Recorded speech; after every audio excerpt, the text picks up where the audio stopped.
with my Well Chat with Friends morning. Thank you for joining us today.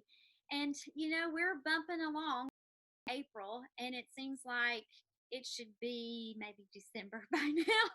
And we had a planning meeting the other day, and we were talking about the rest of 2020. And I think that, when May gets here, it's just become 2021. This has been the longest March and April that I can ever remember having in my life. And I'm sure that you feel the same way. And I know that so many of you have so many different things going on in your life. And we are all experiencing coronation together. And while our troubles may be different, we're all in this together and we're better together. And I just want to encourage everybody this morning that you are not alone and you have friends here. And today I have a very special friend with me. Her name is Miss Lisa Maddox, and she is a part of our Southside family. And she and Wayne, her husband, have been friends with Jeff and I for a long time. And we are just grateful to have them in our life and the wisdom that they give us. And I invited Lisa here because I feel like she has a lot of wisdom to give to us. She is a retiree from school administration, and she has adult children that she still loves on and takes care of that don't live in her house. But she just has so many great things that I think she's going to inspire us with today. So, Miss Lisa, would you please tell us a little bit more about yourself? I will. Happy to be here.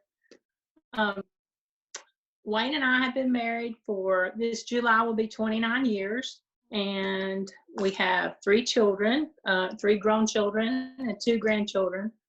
Caleb is 33 and Peyton is 28 and Madison is 25. And then our grandchildren are 6 and 7, and they're 2 little boys, Jed and Joe.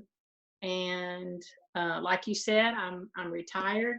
I've been retired for 3 years, which it doesn't seem like that long, but I was in education for 31 years. I taught health and PE for 15 years. And then I was a school counselor at the middle school. And then the last 9 years, I was in administration, an AP for 3. And then I finished out as principal at a primary school here in Commerce. So I retired probably a little earlier than I would like to have. I would still kind of like to be there, but my mom's health kind of necessitated that I go ahead and retire early, and I was able to. So that's what I did. I guess that's the good thing about retiring while you're still young is you can enjoy those days of being retired. Yes, it has been nice. That's been great. So what's some of the things that you like to do since you've retired? Well, not so much this past several months, but up until then, I spent a lot of that time taking care of my mom. But, I was able to do that and enjoy some time with her. But things that I like to do for fun, I like to walk and hang out with my family when I can. We like to camp. And Wayne and I play golf together probably at least 2 times a week. So I'm really enjoying being able to do that. So have you always played golf, or was that something that you picked up when you retired? I did not play golf until college. And when I was, like I said, I taught health and PE. So one of my instructional classes in college was golf. So that's when I started playing golf and learned to just love it. And I did other things, other sports, all through school and college, but I took up golf, and that I have a bad knee. So I figured that was something I could keep doing from now on. And I love it.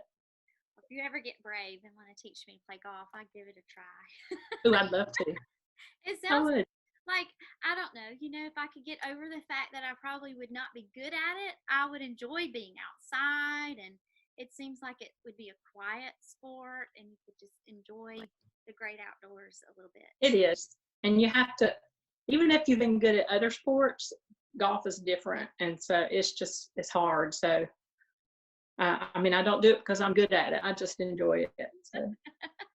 That sounds great. You'll have to let Jeff and I tag along one time. Oh, yeah, that'd be great. That would be good. Well, so tell me, so we talked about this with coronation. It's been about 45 days at the Williams house. Ooh. So what have you been doing for the past month and a half and staying busy? Well, honestly, Wayne and I have been together, like I said, almost 29 years. And we have never spent so much time together. We've always been working, and then even when I retired, he's been working. Like, we'll have a vacation maybe for a week at a time. I think the longest vacation we ever took together was about 13 days. We went on a motorcycle trip together. But so this has been different, but it's been great. He gets up and cooks breakfast every morning, and he takes the dog out. That's usually my first job, but he's doing that first thing in the morning, so that's all good. We have, we tried to stay away in the beginning from everybody because we thought somebody might have been exposed, and since then we've kind of laxed a little bit. So we've been hanging out with our kids and our grandkids, but not really much anybody else. But we've played games, board games. We brought out all the old board games, cards. We borrowed puzzles from my aunt and uncle who live next door. We've been putting together big puzzles. We've still been playing golf some because we can be kind of by ourselves to do that. Watching movies, just trying to stay busy. That sounds good. For us, so it's Jeff and I, and we are at home most of the time together with the three kids. And it's, we have to be creative and making sure everybody's kind of staying entertained with them being so many Right. apart. But this past weekend, we started a Monopoly game, and we left it out on the dining room table because Monopoly's not over in an hour. No, it's a long game. Everybody's ready to get back to that, and I think we're gonna try to maybe order us a puzzle. You inspired me. I liked getting a large puzzle, and then maybe we can glue it and frame it. And always remember that puzzle that we put together during Coronication, Yeah. right? Well, luckily my aunt has a library of puzzles, and so she puts them out on the porch, and I go get one, and then I'll take that one back, and we just swap it like that, so I don't have to go in her house. So she's been good for that. That's great. So what, 1,000 pieces? How many pieces? Yes, the first one we did was 500, but the next 3 have been 1,000-piece puzzles. So that's what I'm going to shoot for. So we can see. I think it could create some good family time. Just it is. Hang out with puzzle. Well, that's good. Well, so tell me, what's been your greatest challenge during the last month and a half with COVID-19? Well, by nature, I am a worrier. I worry. And I think I got that from my dad. My college roommate even named him Careful Bill because he didn't want her to spray the hairspray too close to the curling iron when we were on vacation. But I mean, it was always something he was worrying about. But I worry. And for me, with 2 of my children, Madison and Caleb, being first responders, he's a paramedic in Gwinnett County, and she's a police officer here in town. So they're out there in it every day, and sometimes I'm just overwhelmed, with worry for them. And then Peyton, my other daughter, she's a teacher, but she lives in Fulton County, so she's out there, with the highest number of cases, going to the groceries. She's not doing a lot, but going to the store and that kind of thing. So I worry about her too. So that's been my biggest thing, is trying to keep myself from worrying. So I just go ahead. Figured that out? Have you figured out how to keep yourself sane? I mean, like when I start to worry, I'm just in my mind, I'm just praying, and going back to the verses that tell me not to worry, and there are many of them in the Bible, and I'm just trying to stay with them, and just put my kids in God's hands and know that He knows what He's doing, and pray that He's going to take care of them. That's right.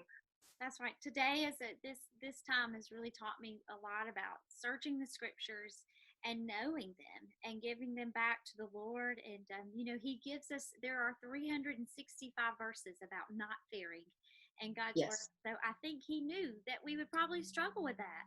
And it's okay to struggle with it. I just think that it's just like you said, you just have to kind of grab your mind and where it's going and bring it back into focus. And I've learned a lot about saying, turn your worry into worship and your fear into faith and your panic into peace. And that's kind of the little go-to things I've gone to when my heart's started beating fast, and you feel short of breath, and those are just signals of God saying, hey, I got this, and I've got them. And that's the hard part about with trusting him with those that you love. But he loves them too. And I think that we have to remember that he loves them probably much more than we do. It's hard to fathom Right. that he's going to take care of them just like we want to.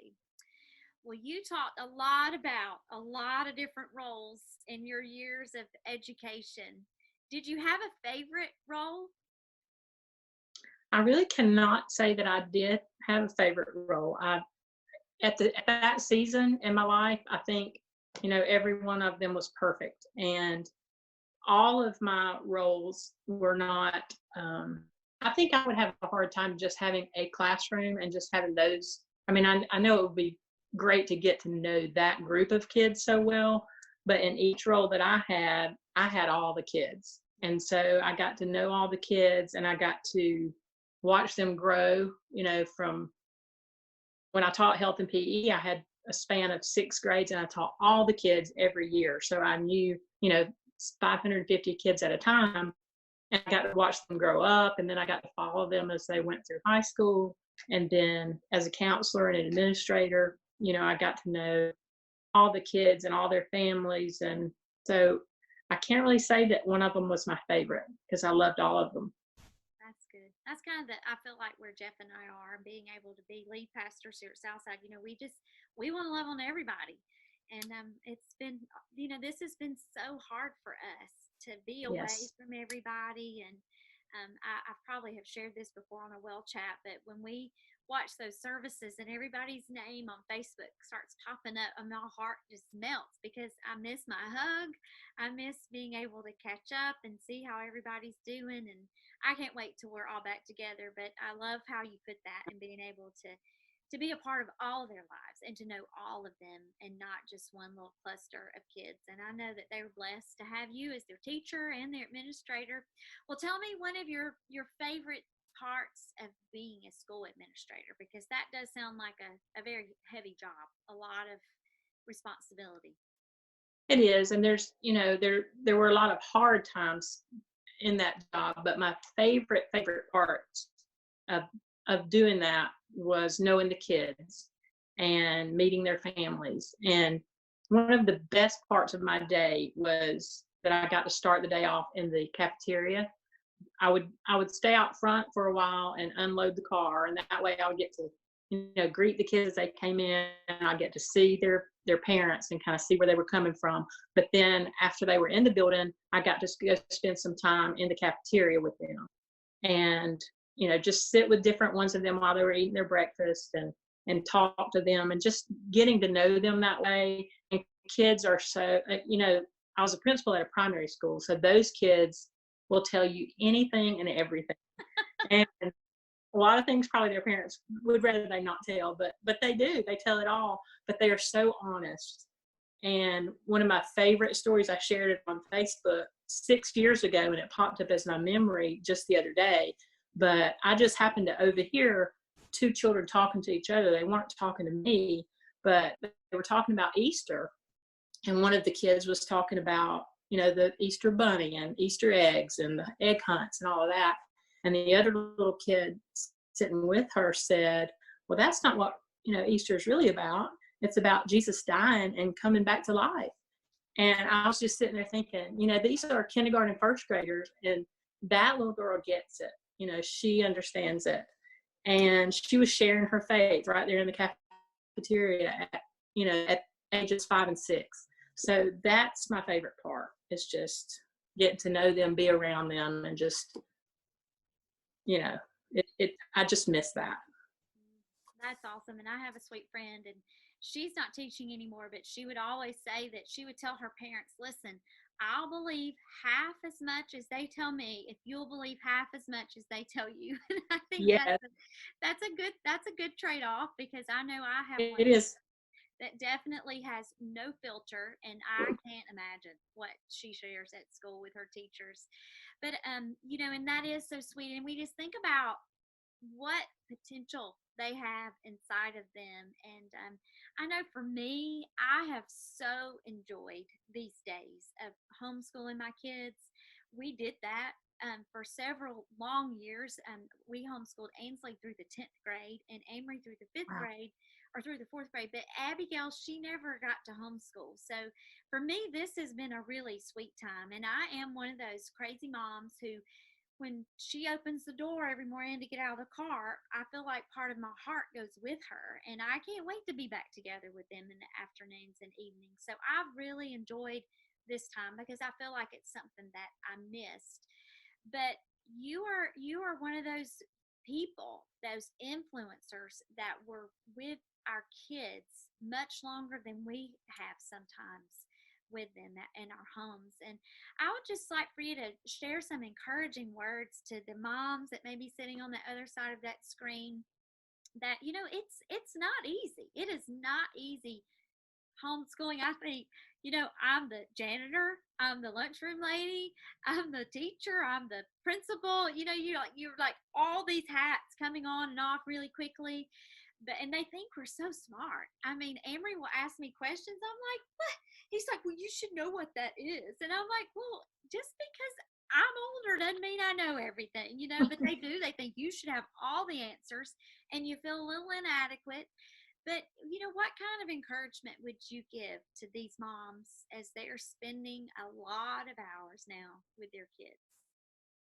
And it is so hard because most of us as parents, that's not what you chose. You didn't choose necessarily to be a teacher, but now you find yourself in that role along with, like you said, so many other roles. But I would just encourage parents that you can do it. I mean, you don't have to have gone to college to be a teacher to be able to pour into your children.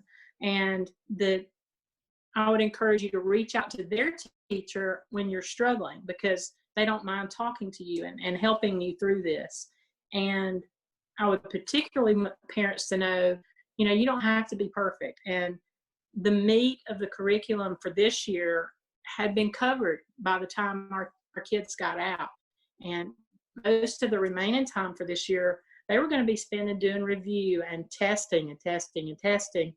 And some of the fun things that unfortunately they're going to miss out on, but they had been introduced to the majority of their curriculum. So, if you'll just try your best to do what the teachers are asking of your children and help them with that, but don't pressure your children, and allow them to make mistakes and know that it's okay. That if everything's not perfect, to just do your best, and your kids are going to be fine. They're going to get through this, and they're going to go on next year, and whatever teachers they have next year, they're going to review, and it's not going to have all been on your shoulders. I feel kind of like, in thinking about all of this, that God's trying to tell us something. All of us, we put too much pressure on our kids. There's too many activities. There's too many tests. The kids are just, I think, sometimes just running ragged trying to do everything, and a lot of times feel under so much pressure to have a perfect grade, and that everything has to be just right. And I think he's telling us just to slow down and enjoy your children, see what their talents are, talk to them, find out what it is that they love to do, and encourage them to do that. And just pray over your children and set good examples for them, and you're going to be fine. That's that's awesome, and such a good word there that I had not even really thought about, because I think we have this fear inside of us that our children are going to maybe have some PTSD from this, have some grief and some anxiety with being separated from their friends. And while I know, and their life is normal, and while I know that that's a part of it, there is a flip side to this. And it's the flip side of the coin that you were talking about, and us being able to have more time with them. And so I feel like for me, that's an encouragement to me to be present in their life, but also some of these things that they are missing out on that normally causes an enormous amount of anxiety, the testing and all that's expected of them to perform in their sports arena, and they're getting a break from that. And it Yeah. could be that this is, I'm looking at this as a little bit of a Sabbath time, a season in our lives where we're able to push the slow down button and the pause button, and take a break from all that stuff that kept us so busy. And so I've not even thought about that while we're so concerned about them being anxious because they're away from their normal, there's a lot of good things that they could just take a deep breath on, and have a break from that, so the other anxieties that they've had. Right. So that's such a good word.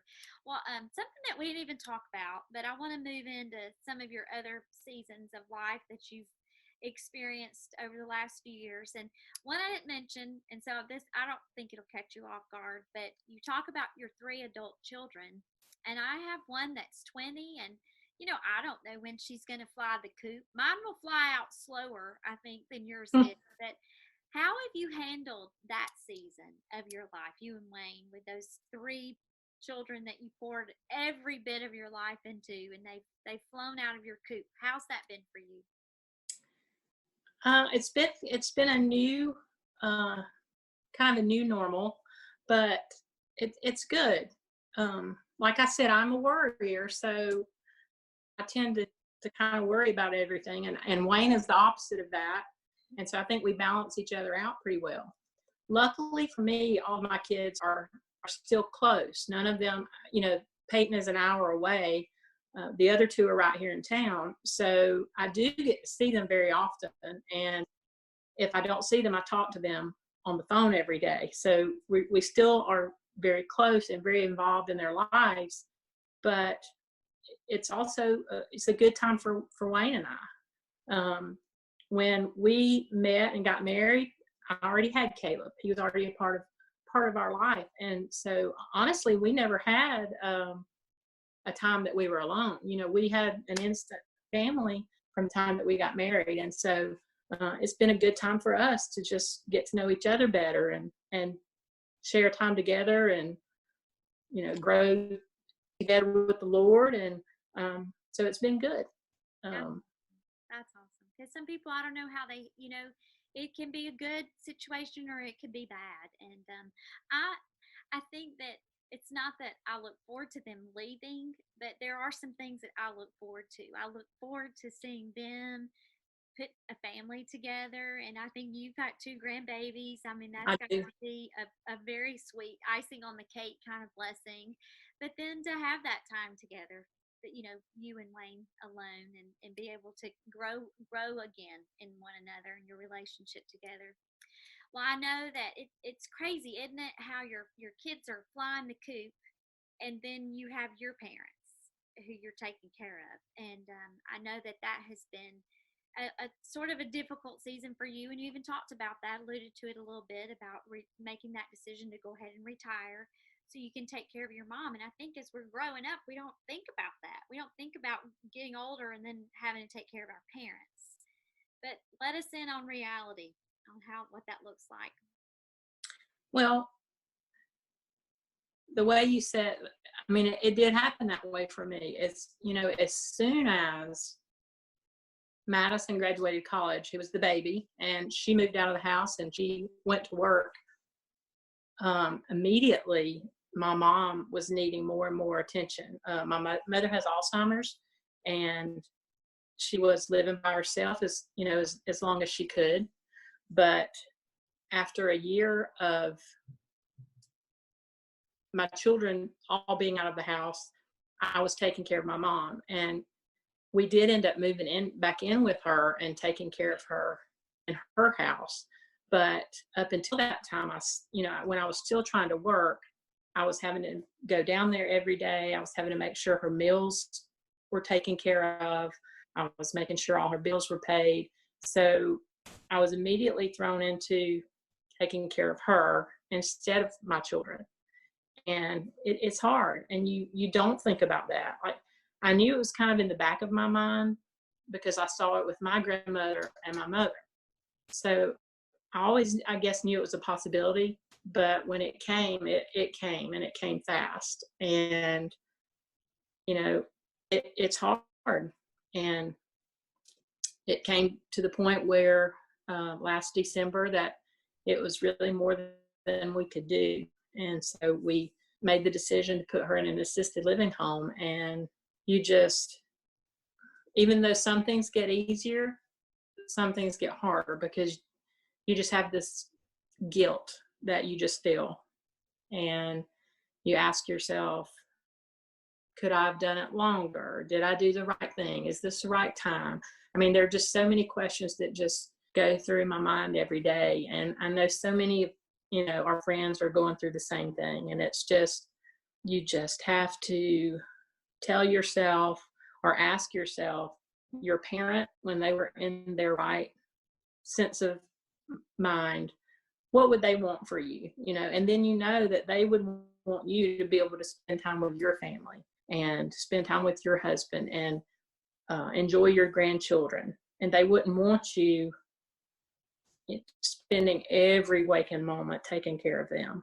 So you have to do that and pray a lot and talk to other people who've been through it, before you. And it's a hard season. I can't imagine. And part of the peace I think for you that I don't know, I just feel the Lord speaking into my heart is, you did what you thought was best for her, and she's in a place where people have been trained to take care of her. And I know in her condition, there may have been times where it would have not been safe, and and then you were still having to hire people to come in to sit with her so you could do your life like you needed to do. Just I can't imagine just going to buy the groceries or to go in to see your grandchildren, or whatever errand you needed to go. I guess even coming to church. I've even heard Yeah. people say when they come to church, that are in the season of that you're in, that they had to find somebody to come stay with their loved ones, their older loved ones, and knowing that they're in a place where they are safe and someone's not going to take advantage of them in any way. So, it's just trusting and knowing in your heart that you've done what's best for them. And I know that COVID-19 has hit our seniors hard. And I don't know if you can kind of share with us, how has that been, and being able to still have a relationship with her? What has that looked like over the past few weeks? That's been one of the most difficult things about this is that I have not seen her. Today will be 6 weeks since I've seen her. And of course, they made the decision, rightly so, to close the facility to visitors.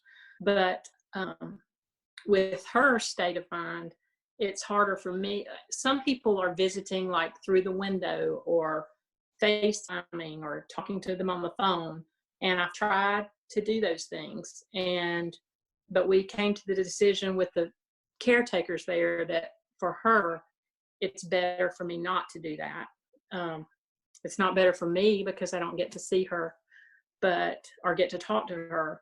But when I do that, it confuses her more, and then it makes it even harder for the people that are trying to take care of her 24 hours a day. So right now, out of sight, out of mind is the best scenario for her, because she doesn't realize if I was there this morning or if it was 5 months ago. So I don't get to see her and I don't get to talk to her. So I just have to put my trust in the caretakers and the Lord that they're taking care of her like I would, and trust them when they tell me that she's okay. And they do send me pictures of her doing things, and they have a Facebook page that I get to look at and see her on. And it's just so hard just not to be able to see her and talk to her and physically know that she's okay. So I have to go up there and take her snacks and her drinks that she likes, and I just have to drop them at the door and leave. So, that's hard. Well, that's sweet because that's a part of you taking care of her. So, what does she like? She likes Cokes, and they don't have Coke. They have tea and water and coffee, and she wants Coke. So I have to make sure she stays in a supply of those up there. Well, we'll just pray that somehow, in some way, she knows that her Lisa brought her Coke by during the day. So, and she'll have a Coke and a smile, right? Yes, yes. Well, so I know we talked about your retirement a little bit, but leave us with something today that has been a great blessing during these 3 years of being retired? I think the biggest blessings for me is just being able to be available to um, to my family, whether it be my mother or my kids or my grandkids. When, before I felt like I was just always so busy. I was running from 4:30 in the morning until the time I went to bed to make sure everything was done. And so now I have more time. If my daughter-in-law calls me and says, there's a party at school for Jed at 1 o'clock on Tuesday. Can you go do that? Because she's working, she can't go, and Caleb may be working. So I'm able to do that. Just go to a party at the school or go pick them up in the afternoon and take them to the Dairy Queen. Or, I was available to take care of my mom and do what she needed to do. And, I can call Madison while she's on shift and say, I'm going to Sonic to get a drink. Do you want one? I'll meet you and I'll pass it to her through the window. And so just to be able to be there, and that's the biggest blessing. Well, that's awesome. And you're a blessing to me. I think Oh, about when you said that and word available. I think, how yeah, many times have I sent Miss Lisa a note and said, hey, we're working on this for the well, or we're getting ready for this event at the church. Can you come help? And you've always been so faithful to come and help us. And you make me look forward to this season in life, and I pray that Jeff and I get to enjoy a little bit of that as we get older and our kids get older and they need us, that we'll have some time to be available to them too. But just thank you for loving the Lord the way that you do, and you and Wayne are such incredible supporters here for Jeff and I at the church, and we are just blessed to have y'all part of our Southside family. But you're an incredible picture of what a daughter should be, and what a mommy should be, and what a grandmother should be. And I know that the parents who had their kids under your care at the school are so appreciative for the influence that you've had on them. But thank you for sharing with us today, and thank you. for being such an encouragement to us. But I love you, Lisa, and I love all my I love friends. You all have a great weekend. We love you.